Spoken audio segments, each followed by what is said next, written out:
안녕하세요. 저는 얼마 전 남편과 이혼하고 아이 둘을 키우며 살고 있는 40대 싱글맘이에요.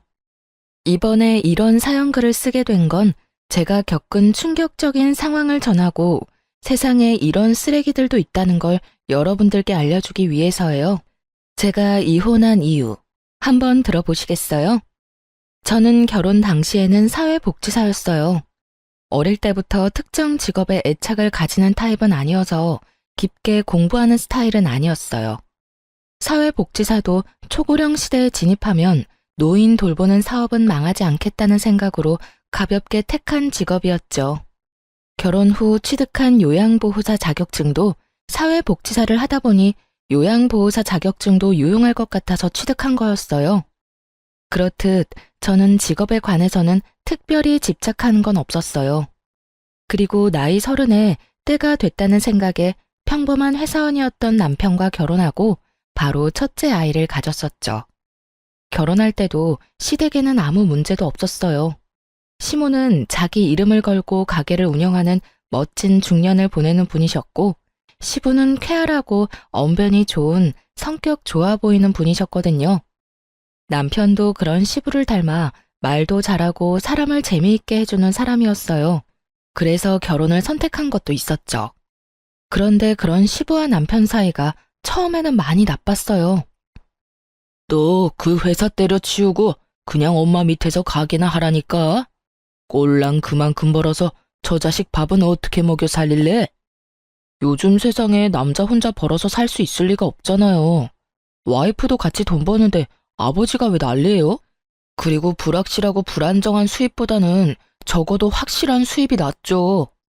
볼 때마다 남편 직장 때문에 엄청 싸우곤 했거든요. 그런데 그게 점차 달라지게 됐어요. 결혼하고 한 6, 7년쯤 한창 싸우고 지지고 볶던 시부의 남편이 둘도 없는 친한 친구처럼 죽이 아주 척척 잘 맞더군요. 게다가 시부 말이라면 꿈뻑 죽는 남편을 보면 이제야 철이 좀 들었나 싶은 마음 반, 그래도 이건 좀 너무 과한 거 아닌가 하는 마음 반이었어요. 시부의 부탁을 뭐든 들어주려는 것이 나쁜 건 아닌데 그게 남편의 일이 아니라 저의 일이 되어버리는 건 기분이 퍽이나 나쁘더군요. 가게를 열심히 꾸려가던 시모가 너무 아팠던 적이 있었어요. 몸 상태가 너무 좋지 않아서 여러 병원을 찾다가 결국 큰 병원에서 해본 검사에서 혈액암이 발견됐죠. 시모는 입원하게 됐지만 급격히 쇠약해지는 바람에 간병을 할 사람이 필요하게 됐어요. 며느라가, 네가 네 시어머니 좀 모셔라. 시부가 다짜고짜 그 말부터 툭 꺼내더군요. 상의가 아니라 통보였죠. 그게 얼마나 기분 나쁜 일인지 다들 아실 거예요. 저는 기분이 상했지만 일단 감정을 다스리고 시부에게 되물었죠. 아버님, 저도 할 일이 많은데 차라리 전문 간병인을 쓰는 게 어떨까요? 간병인은 돈 많이 들잖아. 그 돈 들이느니 네가 하는 게 낫지. 어차피 너도 그 뭐냐, 간병하는 거 자격증 있다고 하지 않았어? 요양보호사 자격증은 있지만 저는 따로 직장이 있잖아요. 지금 일하면서 살림하며 애 보는 것도 힘든데 이 상황에 어머님까지 모시면 너무 힘들어서 아무것도 제대로 못해요. 돈이 많이 든다는 이유로 간병인을 안 쓰겠다는 말에 기도 안 찼죠. 그럼 저는 무보수로 부려먹어도 되는 노동력인가요? 솔직히 남편이 돈이나 많이 벌어왔으면 저도 이런 고민할 거 없이 일 그만두고 시모 케어하러 갔겠죠. 하지만 지금 저희 상황에 저까지 일을 그만두는 건 너무 무모한 행동이었어요. 그래서 저는 멀뚱하게 서 있는 남편에게 계속 눈치를 주고 있었어요. 그런데 남편이 뜬금없이 저한테 그런 말을 하더라고요. 여보, 모르는 사람한테 우리 엄마 맡기느니 그냥 당신이 봐주면 안 돼? 아버지 하는 말씀도 다 맞는 거고 솔직히 간병인 믿음직스럽지도 못한데 차라리 그런 사람에게 돈 주고 맡기느니 당신한테 맡기는 게 낫지. 당신 진짜 진심으로 그런 말 하는 거야? 나 일 그만두면 지금 당장 나가는 돈 다 펑크야. 모아놓은 돈도 많이 없는데 무슨? 엄마한테 이야기해서 일단 보험금 나오는 걸로 당신 월급만큼 달라고 하면 되지. 당신이 간병해주는데 그런 것도 못 해주겠어? 시모와 전혀 상의되지 않은 듯한 말투에 저는 걱정부터 앞서기 시작했어요. 두 사람 하는 걸 보니 제가 하겠다고 말하기 전에는 집에도 안 보내줄 것 같더라고요. 돈 문제만 해결되면 시모 돌보는 거야 일하는 거라고 생각하고 하면 되기는 한데 이럴 때는 남편이 외동인 게 정말 원망스럽더라고요. 결국 시부 말에 동조한 남편 때문에 저는 떠밀리듯 억지로 시모 병간호를 맡게 됐어요. 진짜 일하는 것처럼 오전부터 오후까지 일하고 저녁에는 집에 와서 애들 보고 살림하고 그렇게 하기로 결정했죠. 정말 싫은 일이 될 거라는 제 예상과는 다르게 생각보다 의미 있는 시간이 되었어요. 병간호하는 첫날 시모가 제게 그러더군요. 아가, 너 혹시 내 가게에서 일할 생각은 없니? 어머님 가게요? 제가 어머님만큼 요리를 잘하는 것도 아닌데 어떻게 거기서 일을 해요? 요리를 하는 게 아니라 운영을 하는 거지. 요리는 주방장한테 맡겨놓고 너는 가게를 굴리는 거야. 내가 이렇게 되고 나니 생각보다 내 가게에 애착이 많았다는 걸 느꼈어. 그걸 모르는 사람들에게 주느니 너한테 맡기고 싶은데 생각 있으면 배워보련? 정말 뜬금없는 제안이었지만 흥미는 생기더군요. 어차피 지금 있는 직업에 커다란 사명감이 있는 것도 아니었고 가게를 물려준다는 말까지 들으니 없던 흥미도 생길 수밖에 없더군요. 그렇게 그 다음 날부터 시모의 병수발을 들면서 시모 가게 일을 배우기 시작했어요. 시모 병원 입원 몇 달 전부터 시부가 가게를 운영하고 있었는데 매번 적자라 시모가 신경을 많이 쓰고 있다고 하더라고요. 그렇게 가게 운영에서부터 레시피까지 상세하게 저한테 알려주셨어요. 그래서 병수발 드는 내내 그리 힘들거나 지루하지도 않았죠. 그렇게 시간이 지나고 시모의 이식 날짜가 잡혔어요. 조혈모 세포 이식이었는데 천운인지 이식센터에 시모와 맞는 공여자의 골수가 있었던 거죠. 그렇게 날짜가 잡히니 시모가 제게 그러더군요. 수술하는 도중에 내가 어떻게 될지 모르니까 가게 명의부터 너한테 옮기는 작업부터 하자. 지금 어차피 점심시간 끝나면 크게 할 일 없으니까 우리 집 가서 화장대 제일 아래쪽 서랍 깊숙이 넣어둔 서류를 좀 들고 와줘. 제가 어머님네 안방에는 안 들어가 봐서 잘 모르는데 그러면 제가 들어가서 화상통화 연결할게요. 어디쯤 있는지 어머님이 좀 알려주세요. 그렇게 이야기를 하고 저는 시댁으로 갔죠. 시댁 안으로 들어가니 생각보다는 정리가 되어 있었어요. 시부 혼자 있으니 어지러워져 있을 거라 생각했는데 예상외로 깔끔해서 시부 성격이 깔끔한가 보다 했죠. 그렇게 안방에 들어가서 화상통화를 연결했죠. 시모가 알려준 대로 화장대를 열고 서류를 꺼내려고 보니 여러 서류가 있더라고요. 영상통화로는 질이 좋지 않아 제대로 찍히지 않아서 제가 전화를 끊고 서류를 전부 화장대에 올려놓은 채 하나씩 찍어 시모에게 보냈어요. 그런데 시모가 다시 전화가 왔더라고요. 예, 잠깐만 그 화장대 위에 있는 화장품 사진 좀 찍어서 보내줄래? 네, 잠시만요. 저는 화장대에 있는 색조 화장품과 기초 화장품을 모두 찍어 시모에게 전송했어요. 시모가 그걸 본 것인지 저한테 그러더군요. 그거 내가 쓰는 립스틱이 아닌데 혹시 네 거니? 순간 가슴이 철렁 내려앉았어요. 시모가 모르는 립스틱이 화장대에 있다는 사실이 무엇을 말하는 건지 바로 감이 왔거든요. 제 거 아니에요. 어머님 거 정말 아니에요? 물어보기도 죄송스러웠어요. 아픈 와중에 시부의 외도와 관련된 물건을 목격하게 될 줄은 꿈에도 상상 못 하셨을 테니까요. 시모가 잠시 아무 말 없더니 저한테 한 가지 부탁을 하더군요. 얘야, 내가 이런 부탁까지 해서 정말 미안하구나. 혹시 너희 시아버지 외도 증거 좀 가져올 수 있겠어?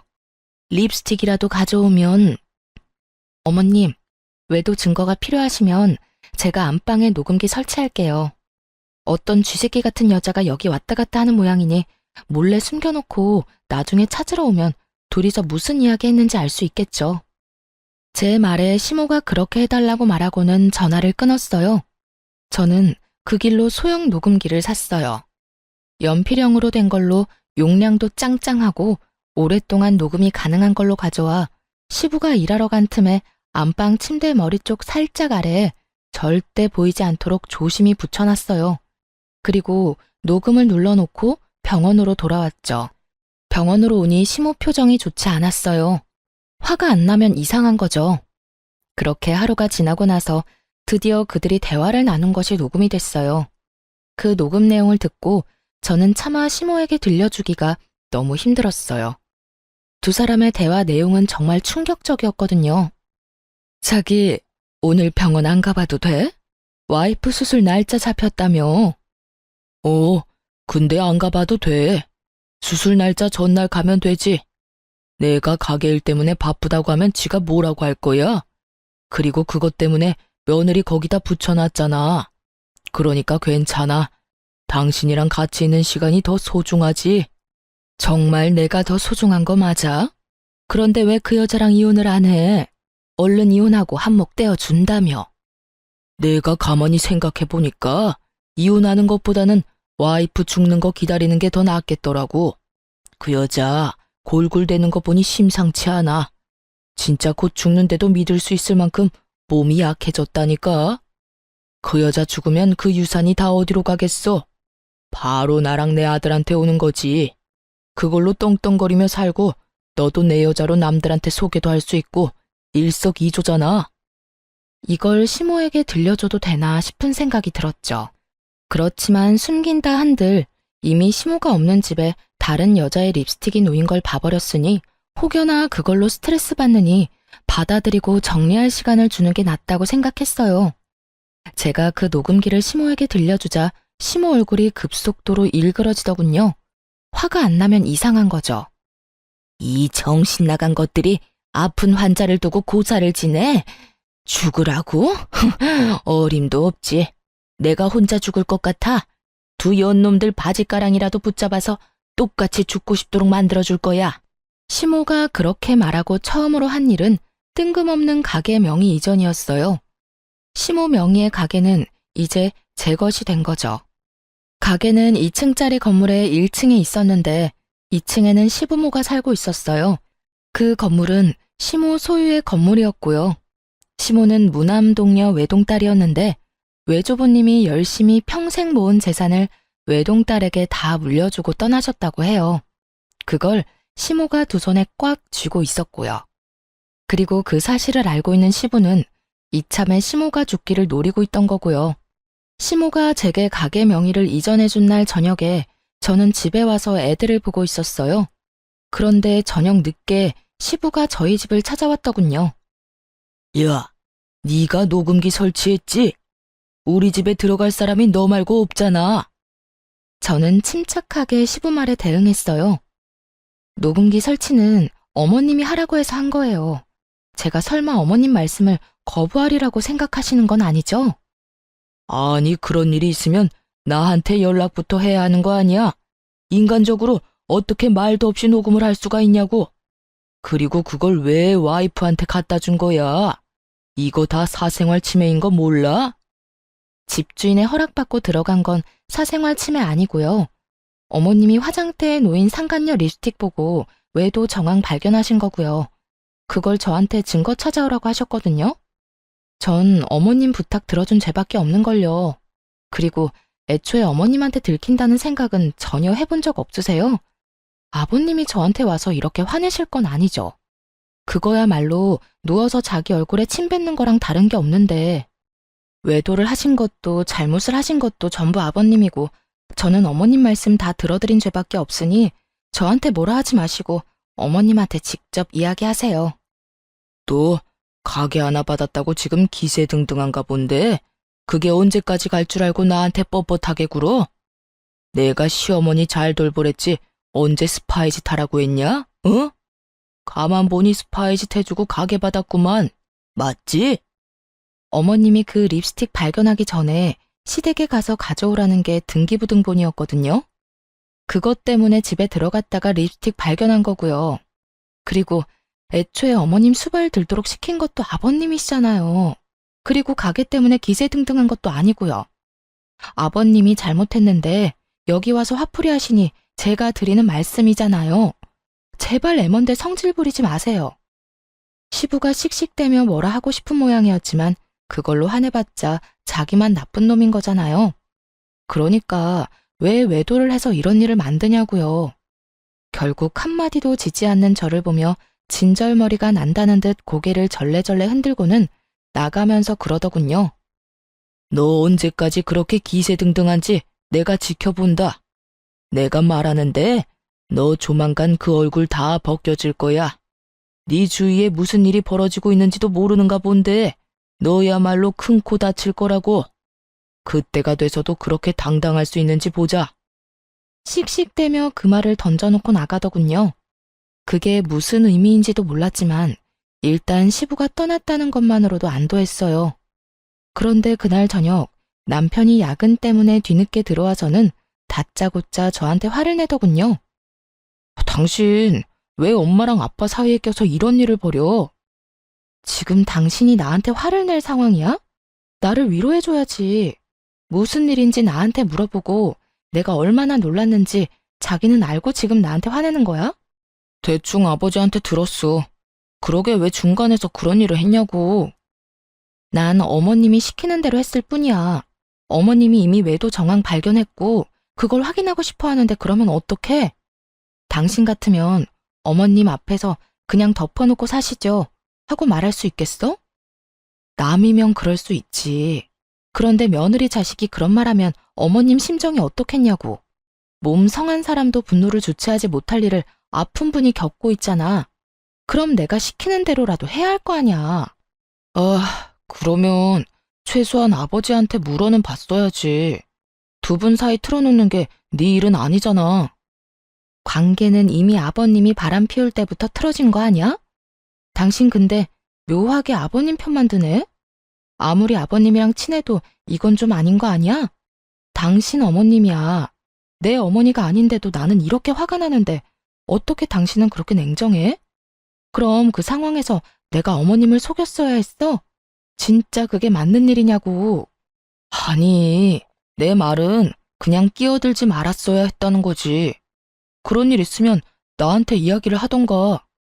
그때는 그런 생각이 안 들었는데 지금은 당신한테 말 안 한 게 다행이라는 생각이 드네. 당신한테 말했으면 아버님한테 다 이야기했을 거 아니야. 그러면 아버님 외도 증거 사라지고 어머님만 억울했겠지.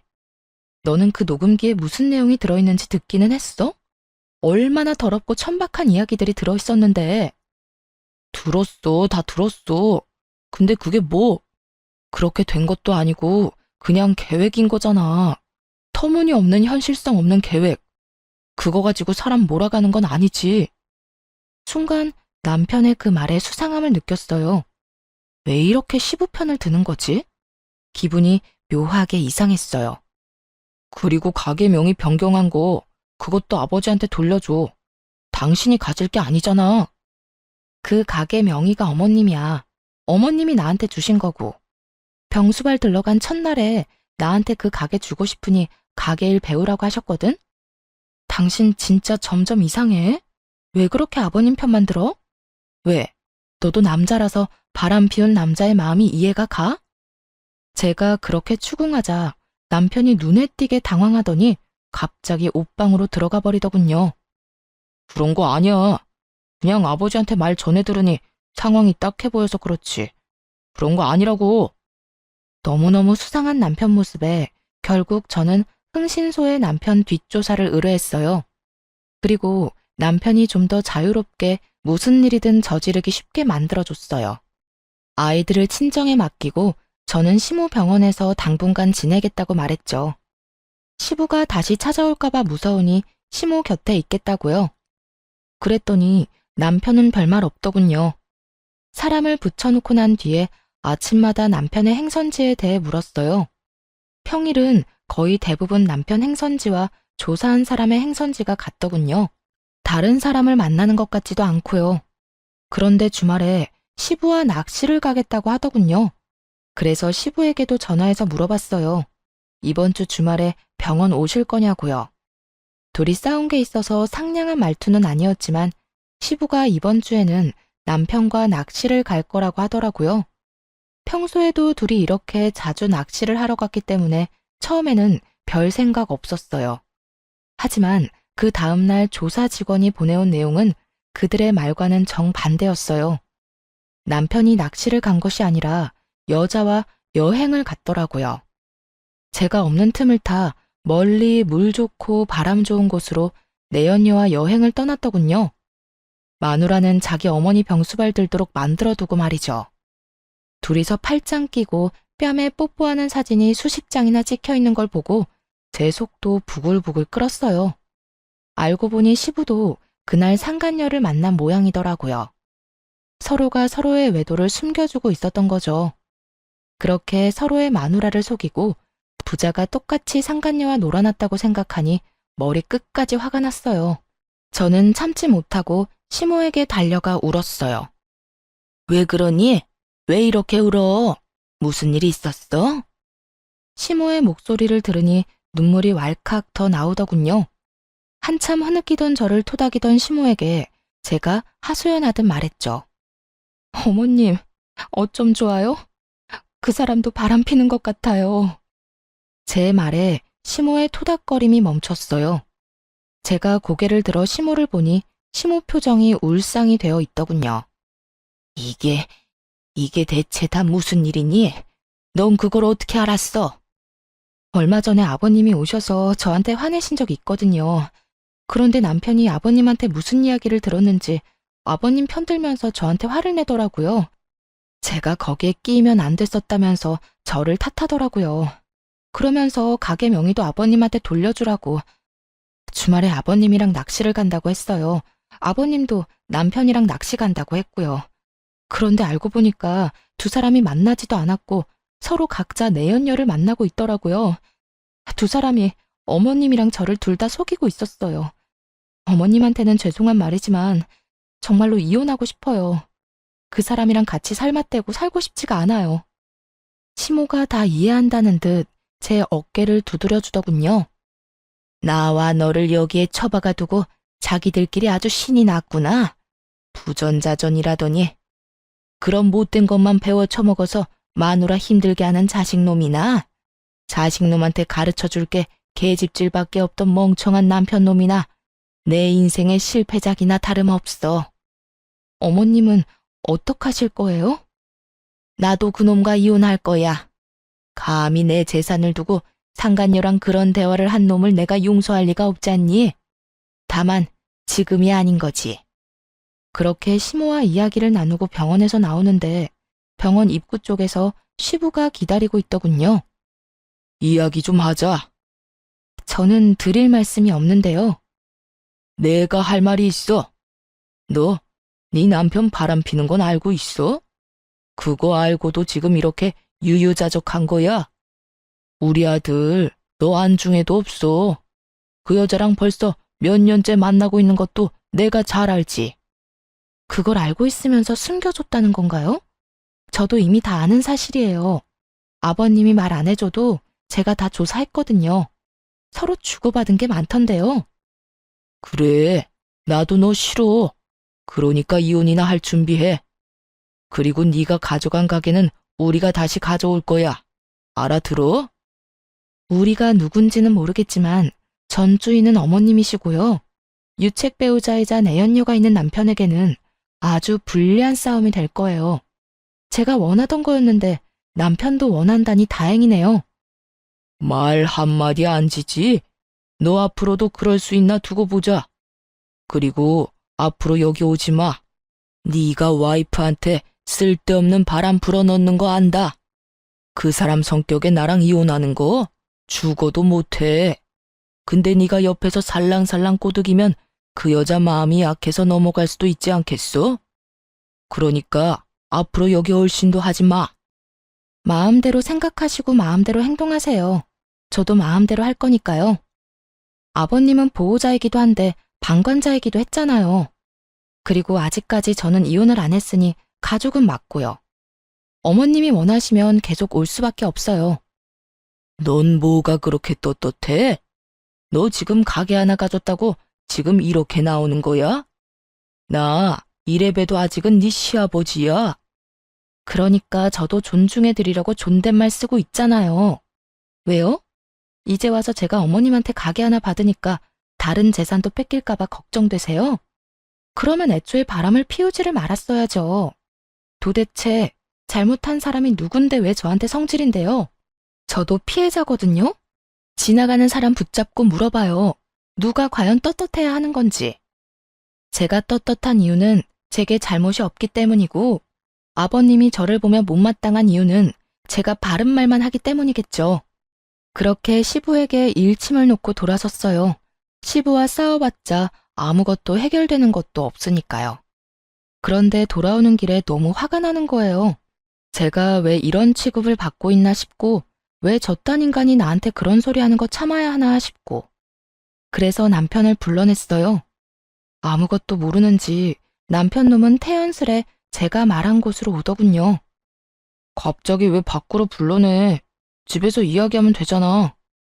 귀찮다는 듯 말하는 남편 놈을 보며 저는 남편을 째려보며 말했죠.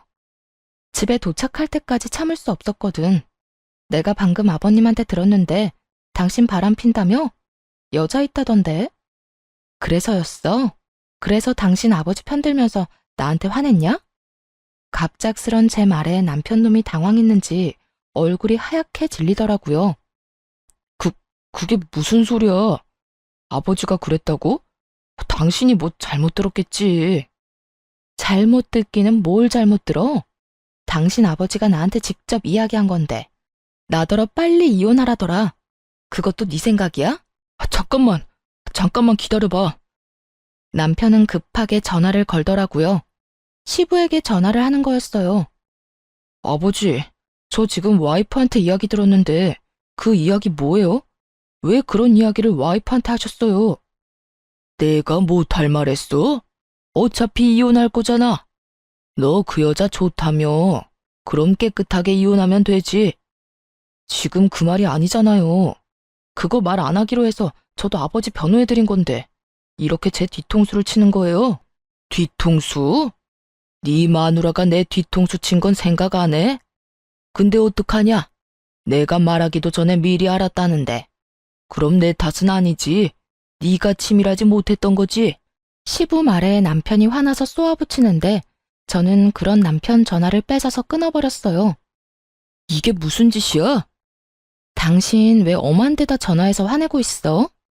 지금 당신은 당신 아버지한테 화낼 게 아니라 나한테 변명이라도 해야지. 나 다 아는 거 맞아. 너랑 너희 아버지 그렇게 친한 척 들러붙은 거 일부러 나랑 어머님한테 알리바이 만들려고 그런 거잖아. 내 연녀 편하게 만나려고. 제 말에 남편 얼굴이 새파랗게 질려서 제게 변명을 하더군요. 여보, 이거 다 아버지 때문이야. 아버지가 엄마 재산 자기한테 안 올 것 같으니까 나까지 끌고 가려는 거라고. 나 진짜 그 여자 몇 번 안 만났어. 거짓말하네. 내가 모를 줄 알아? 어머님 돌아가시고 그 재산 당신이랑 당신 아버지가 다 가지려고 했다며. 둘이서 그렇게 가지고 나면 나하고 이혼 먼저 하지 않았겠어? 내 연녀가 있는데. 귀찮게 돌봐야 할 시모도 없으니 시모 돌봐줄 여자도 필요 없을 거고. 안 그래? 그런 거 아니야. 당신이 오해하는 거야. 오해 같은 소리하고 자빠졌네. 바람은 네가 폈는데 왜 당신 아버지를 걸고 넘어지냐고. 넌 네가 바람 핀 거에 대해서는 할 말 없어? 그래, 바람을 그냥 폈을 리가 없지. 이혼 생각하고서 피는 게 바람이겠지. 좋아, 당신 원하는 대로 이혼하자. 나도 더 이상 더러워서 못 해먹겠어. 정말 말 그대로 네가 더러우니까. 야, 무슨 말을 그렇게 해? 그리고 난 너랑 이혼할 생각 없어. 우리가 왜 헤어져? 당신이 우리 엄마 가게 가져갔잖아. 엄마 재산 받아놓고 지금 먹튀하려는 거야? 그거 알아? 네가 조강지쳐 두고 바람 피운 천하의 나쁜 놈이라는 걸 당신 어머니도 아셔.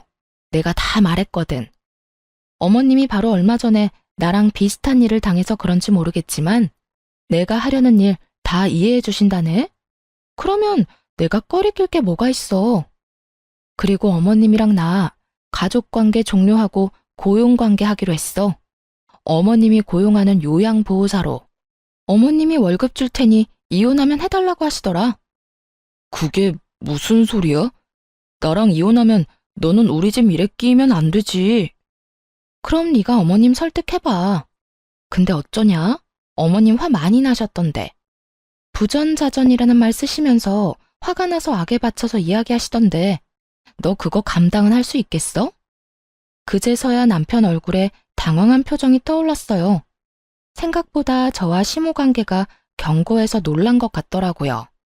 그렇지만 그게 다 자기가 뿌린 씨앗인 걸 왜 모르는 걸까요? 내가 아들인데 내가 아들이니까 내 말을 더 들어주시겠지. 마음대로 생각해. 근데 난 말이야.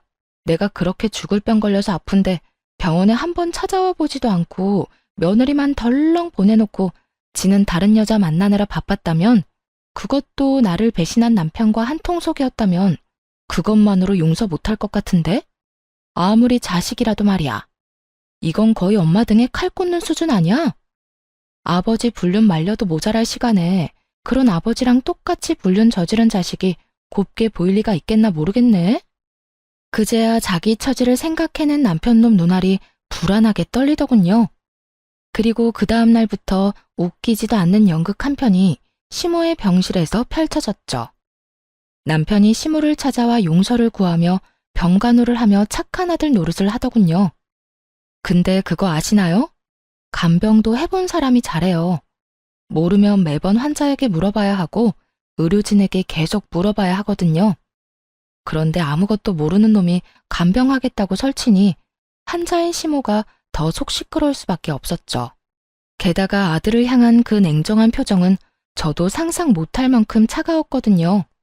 여태 안 찾아오다가 무슨 바람이 불어서 여기까지 와서 안 하던 짓을 해? 난 너한테 간병받기 싫다. 어머니, 지금까지 찾아와 보지 못해 죄송해요. 그래도 제가 안 오고 싶어서 안 온 게 아니라 일이 좀 바빴거든요. 그래서 계속 못 온 거예요. 그래? 난 또 네가 네 아버지랑 쌍으로 바람이 나서 상간녀들 만나느라 안 오는 줄 알았지. 시모 말 한마디 한마디에 비수가 섞여 있으니 남편 놈도 말을 조심스럽게 하더라고요. 어머니, 그런 거 아니에요. 그 여자는 진짜 별거 아닌 사이고 진짜 잠깐의 일탈이었어요. 아버지랑 저는 달라요, 어머니. 다르기는 뭐가 달라? 네가 네 아버지 바람피는 걸 묵인하고 허용한 것도 모자라서 똑같은 짓을 저지르고 있었으면서. 네가 양심이 있으면 여기 와서 그딴 말은 하지 말았어야지. 나보다 네 마누라한테 먼저 용서를 구했어야지. 네가 왜 나한테 잘해줘? 이제 와서 왜? 너도 나한테 바라는 거 있어?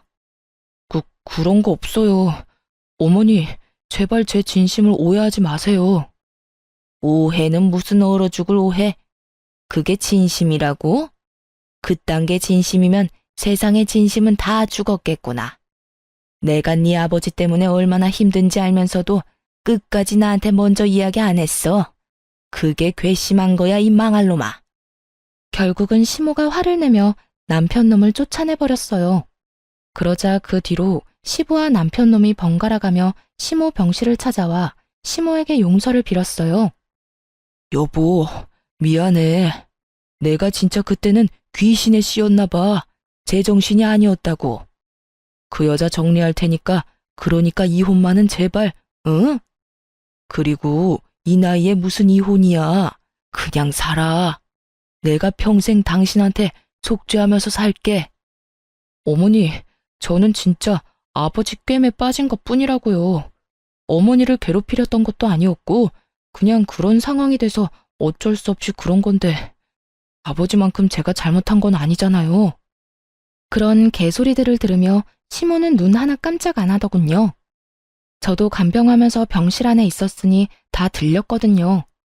그리고 저는 시모 덕분에 이혼 절차를 밟을 수 있었어요. 저희 신혼집은 시모 명의였고 남편과 제 사이에 모아둔 돈도 많이 없었으니 재산 분할할 것도 그리 많지 않았죠. 하지만 남편 놈은 유책 배우자가 돼서 저에게 엄청난 위자료를 줘야 했어요. 그리고 상간녀 소송도 역시 같이 진행했죠. 바람을 핀 건 두 연놈이니까요. 상대방이 몰랐으면 또 모를까 알면서 사귀고 있는 게 분명했거든요. 그 상간녀가 남편 직장 동료였으니까요. 직장 동료들 다 불러서 결혼까지 했는데 남편이 결혼했다는 걸 모를 수가 없었으니 그 여자도 벌을 받는 게 당연하죠. 그런데 시모가 조용히 저를 불러서 이야기하더군요. 너 이혼할 때 애들 양육권이랑 친권은 무조건 가져와. 물론 가져올 생각이었고 가져왔지만 시모가 무슨 생각으로 가져가라는 말을 한지는 몰랐어요. 그런데 이혼이 법적으로 결정되고 나서야 저는 시모의 의도를 알게 됐어요. 시모가 이혼을 확인하자마자 본인의 재산을 손주들에게 증여를 해줬거든요. 가게가 있던 2층짜리 건물이랑 저희 신혼집이요. 그리고 평소처럼 용서를 빌려온 남편과 시부에게 시모가 말해줬어요.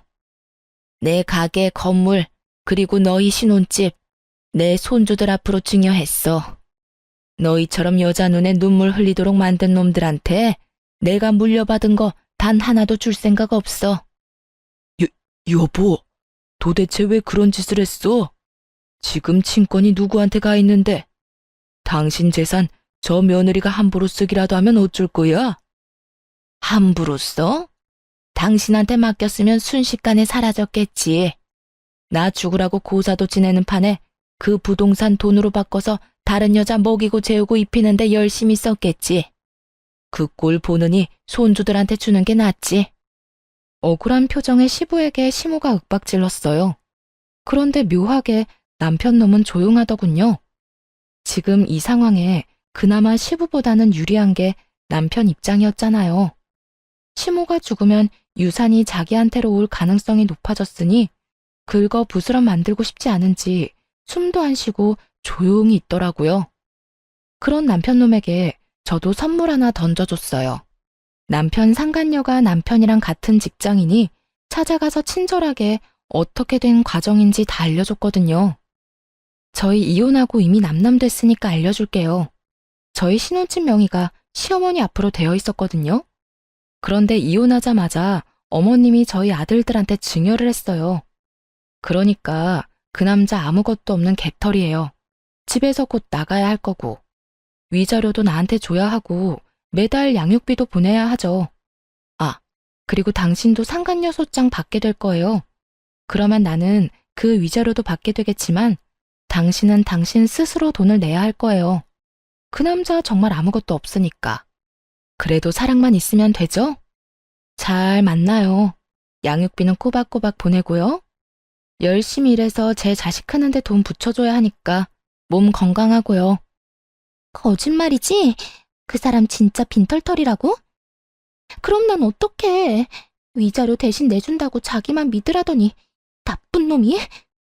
제 말에 한껏 열받았는지 그 길로 씩씩대며 전화를 걸어대더군요. 그런 상간녀를 두고 돌아왔어요.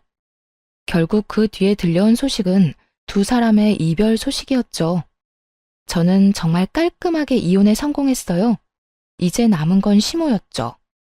시모는 제가 이혼하고 손주들에게 부동산을 증여해주면서 모든 재산을 정리해두고 이혼 소송을 진행했어요. 시부가 죽자 살자 매달렸지만 시모가 들은 채도 하지 않았어요. 그 여자와 만난 것이 하루 이틀 일도 아니었고 거의 5년 가까이 만나며 시모를 기만했으니까요.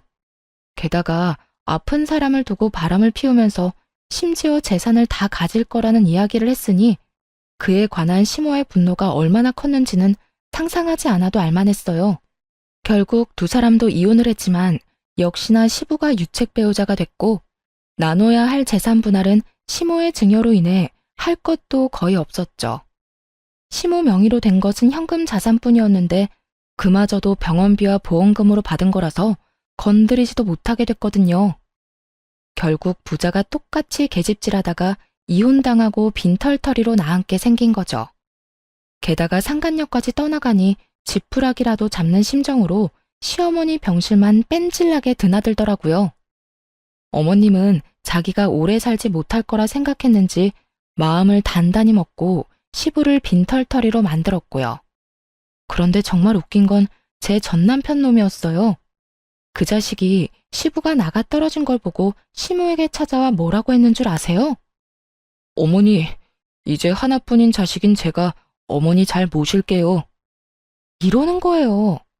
그러면서 세상 효자인 척 다 하더군요. 시모가 그런 아들 바라보며 물었죠. 아, 그래? 그럼 잘 모셔라. 내가 해달라는 대로 다 하고, 그 정도는 할 수 있지? 네, 당연하죠. 어머니, 저만 믿으세요. 그 꿍꿍이 속을 왜 모를까요? 필시 속으로는 시부가 이혼했으니 만약 이 상태로 시모가 죽으면 자기한테 시모 유산이 다 상속될 거라고 정신 나간 상상하고 있었을 거예요. 그렇지만 그 뒤에 들려온 시모 말에 전 남편 표정이 울상이 됐죠. 그래, 그러니까 내가 미리 알려줄게. 나는 내 재산 다 쓰고 갈 거야.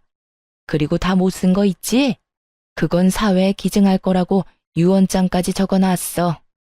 내 재산에 관심 있는 사람들이 많고 뒤통수까지 쳐가면서 가져가려는 사람들이 있으니 그런 인간들 배불리지 않으려면 내가 다 걷어가는 게 맞지 않겠니?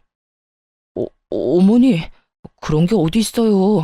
제가 자식인데 당연히 저한테 물려주셔야죠. 왜 당연히야? 너 내 재산 불리는데 도움 준 적이 있어? 네 아버지랑 마찬가지로 나 뒤통수 치기나 바빴지. 인간아, 좀 착실하게 살지 그랬어. 왜 죽어가는 엄마를 두 번 찔러 왜? 내가 널 용서해서 여기 놔두는 것 같아? 천만에. 네 아버지랑은 다르게 법적으로 헤어질 방법이 없으니 그냥 두는 거다. 엄마 재산으로 한몫 챙길 생각뿐이었던 인간 주제에 여기가 어디라고 기어들어와서 가짜 효자질이야? 네 놈이 네 아버지랑 똑같이 계집질하는 동안 여기 네 전처가 나 다 케어해줬어. 곧 죽을지도 모를 엄마 맡겨놨으면 네가 더 잘했어야 할 거 아니야. 왜? 돈만 많고 쓸모없는 엄마 여기 가둬놓고 마누라까지 같이 처박아 놓으니까 잘만 났어? 그렇게 자유롭게 여자 만나니까 좋았어? 넌 네 와이프한테도 잘못했지만 나한테도 잘못한 거야. 내가 미안해서 며느리 앞에 얼굴을 못 든다고. 결국 시모에게 호통을 듣고 혼이 나가버린 전 남편은 병간호를 마치고 돌아가는 절 붙잡고 감히 애들 이야기를 꺼내더군요. 애들 잠깐 보게 해줘. 잠깐이면 돼. 이제 이혼하면 자주 못 만날 텐데 지금이라도, 어? 애들한테 무슨 헛소리 하려고. 나한테 해. 애들 앞에서 할 말 나한테 못할 게 뭐가 있는데? 그런 거 아니니까 잠시만 보게 해줘. 나도 아빠인데 애들 볼 수 있잖아. 갑자기 애들 보고 싶다고 하는 남편을 보며 뭔가 묘하게 이상한 기분이 들었는데 뭐 어쩔 수 없었죠. 애들 아빠니까요. 그렇게 애들을 만나게 해줬는데 애들이랑 셋이서 이야기를 얼마간 하더니 곧 풀이 죽은 얼굴로 밖으로 나오더군요. 전 남편 돌아가고 애들한테 물었어요. 그랬더니 첫째가 말해줬어요. 아빠가 우리한테 예전처럼 엄마 아빠 다 같이 살고 싶지 않냐고 묻던데 우리가 엄마한테 말하면 같이 살 수 있다고. 속으로 열불이 났어요. 이게 하다하다 안 되니 시모에게 재산 증여받은 아들들에게 나를 회유하라고 요구한 거였어요. 하긴 자기 딴에는 답답했겠죠. 이제 곧 신혼집에서도 떠나야 하니까. 전 남편 완전 개털이었거든요. 그래? 그래서 넌 뭐라고 했는데? 아빠는 엄마 안 좋아하는데 어떻게 같이 사냐고 물었어. 그랬더니 아빠가 엄마 좋아한다고 하길래 그러면 왜 엄마 놔두고 다른 아줌마랑 여행 갔냐고 물었지. 아들 이야기 듣는데 가슴이 미어지더라고요. 어른들의 이기심과 부정함을 이렇게 빨리 알게 된 것에 너무 미안한 마음뿐이었어요. 그랬더니 아빠가 다 실수라고 하면서 우리들 사랑한다고 이야기하더라고. 근데 아빠 우리 사랑한 적 없잖아. 같이 놀아준 적도 없고. 그런데 사랑한다는 말을 어떻게 믿냐고. 그건 그냥 그 아줌마한테 하고 싶은 말 아니냐고 했어. 그런데 아빠가 계속 아니라고 하길래 그냥 바람피는 사람 내 아빠 하면 부끄러울 것 같고 싫을 것 같다고 이야기했어. 전 남편 놈이 상처 입은 꼴로 돌아간 이유가 있긴 하더군요. 애가 이렇게까지 말하는데 아이와의 관계를 회복하는 건 어려운 일일 테니까요. 그 이야기 들으니 속이 시원하기도 하면서 한편으로는 애한테 미안한 마음이 들었어요. 그래도 이미 이혼했고 애한테 내가 더 많은 사랑을 주면 된다는 마음으로 여전히 일하며 애들 키우고 있어요. 전 남편은 집이며 재산이며 여자며 다 잃었고 결국에 시모에게까지 버림받아 월세방 살며 겨우겨우 산다고 하더군요. 번 돈으로 상간녀하고 놀러 다니며 펑펑 쓰느라 여태껏 모아놓은 돈도 없었으니 그야말로 자신이 뿌린 대로 거두고 있는 중인 거죠. 시모는 시부와 이혼 소송 중 이식 수술 받고 지금은 고향에 내려가셨어요.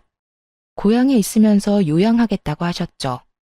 가끔 애들 데리고 찾아뵈는데 갈수록 건강해지시는 거 보니 스트레스 덜 받아 그런 모양인 것 같더라고요.